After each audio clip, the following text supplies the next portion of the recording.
So hello guys, Alicia nyo, nagbabalik muli para sa ating panibagong video. So mga minamahal, medyo nakaka-alarma po ang nangyayari ngayon sa Senado. Actually nalungkot ako nung nalaman natin yung balita na pababa na po ng pababa ang ratings ng Senado. Siyempre, di ba dapat binabalik sana ng Senate ang tiwala ng taong bayan sa kanila. Lalo pat in the past history, mapapansin naman ninyo yung taong bayan galit sa House. Bakit galit sa Kongreso? Kasi ang tingin nila sa mga kongresista, mga buaya.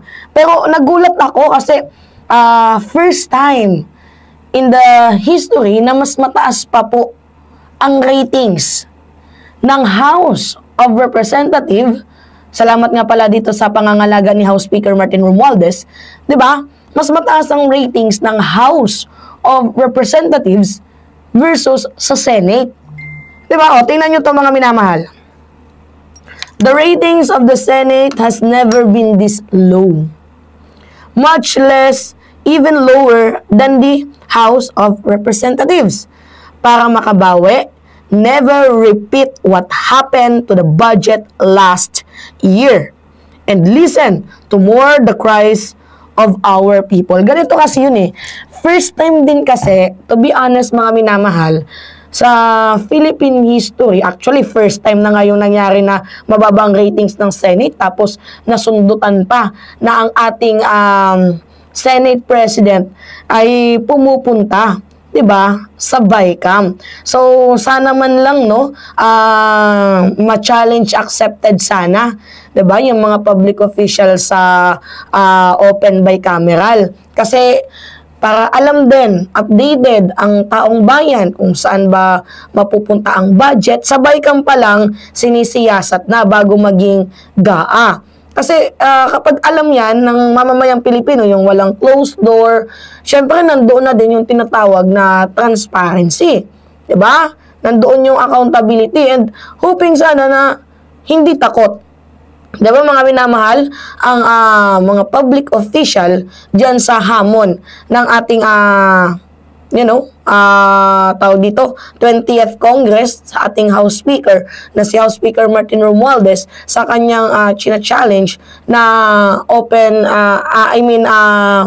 tawag dito, open BICAM. Actually, mahalaga yun, mga minamahal. Pero anyway, going back dito sa ating topic, talaga nga namang kahit din ako, nalulungkot ako. Ewan ko ba bakit ganyan yung naging trabaho ng ating Senate President ngayon. Lalo pat, in terms of impeachment, ano yung nangyayari? They are not working for the people. More on nakafocus sila sa pagtatrabaho or pagiging attack dog ng mga Duterte. Mayroon bang kinakatakutan nyo ba yung accountability? Natatakot ba kayo sa tinatawag na transparency? 'Di ba?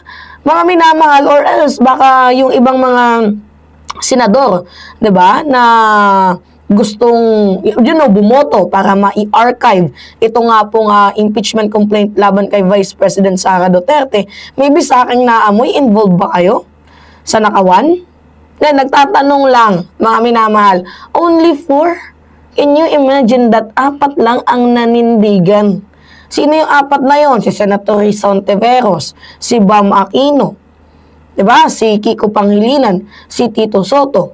4 lang yung hindi natatakot sa accountability and public transparency, and the rest parang naging attack dog, naging anong tawag doon mga minamahal, kumbaga trabahante ng mga Duterte. Pakatandaan ninyo, kawawa naman yung mamamayang Pilipino kasi taxpayer Sinusweldohan kayo gamit ang tax namin. Kaya mga tax ng ina ninyo. Diba? Imagine that na makikita ninyo pag umuulan ng 2 to 3 hours, mataas na yung baha. Na supposedly, diba dapat yung Senado merong naiaambag sana. Diba? Kaso kinabi pa ng House of Representatives ang pagtulong sa mga nasalanta ng bagyo. Mahiya naman kayo, my God. Di ba kaya para sa akin, malaking kawalan din talaga mga minamahal na malaking kababuyan talagang maling-mali ang naging desisyon na pinilitan itong si Senate President Mig Zubiri dito kay Escudero, kasi napatunayan natin na itong si Escudero is parang naay na jud something. Tapos sasabihin niya pa, maliit lang naman kasi yung budget insertion na 142 billion. Wow ha? Ay ko. Maliit lang para sa'yo. Pero sa mamamayang Pilipino, sobrang dami nang maitutulong yan. Kasi kung pinagawa yan ng totoong flood control, diba sana yung kamay nilaan ngayon, every time na bumabagyo or umuulan, hindi binabahaan hanggang dito, hanggang liig. Diba? Meron pa ba kayong simpatya sa mga Pilipino? Actually, dapat inano na yan ina-abolish ng Senate Dapat yung power ng kongresista, diba? At yung power ng mga senador, dapat iisa na lang yan Kasi naalala ninyo mga minamahal yung yung papers na pinipirmahan before, diba? Tutol sila, yung People's Initiative, tutol itong mga senador. Paano kasi? Mga mapang-abuso sa kapangyarihan. Pansinin ninyo, parang takot din sila sa mga sarili nilang multo na baka pag naging pantay ang power ng House at ng Senate, wala na silang magiging boses. Paano ba naman kasi, kung mapapansin ninyo, yung track history ng Senado, sobrang baboy ngayon. Talagang, wala only a few people lang talaga yung nagtatrabaho. Tapos the rest, wala, muro yung hearing, diba? Puro dakdak, puro salita. Kaya I think dapat itong si Quezon, mapalitan din to Actually, parang pwedeng palitan itong si Chis Escudero once na kapag patuloy na ipinupukol sa kanya yung 142 billion budget insertion, tapos patuloy din siyang denial, hindi sinasagot yung katanungan, pwedeng masampahan niya ng kaso and pwedeng pagbotohan din yan ulit, 'di ba? Para matanggal bilang Senate President ng bansang Pilipinas. Actually, mas magaling itong si Tito Sotto, masyado lang talagang binili. Di umano, ni Chis Escudero, ang mga senador. Sa Duterte Black pa lang At saka iniipit nila, mga minamahal, mapapansin niyo kung paano iniipit ni Chis Escudero itong si Bam, itong si Kiko Pangilinan. Diba? Sige, hindi mo ko ibobotong Senate President, hindi mo mahawakan ng Komite ng Education, hindi mo mahawakan yung Komite ng Agriculture.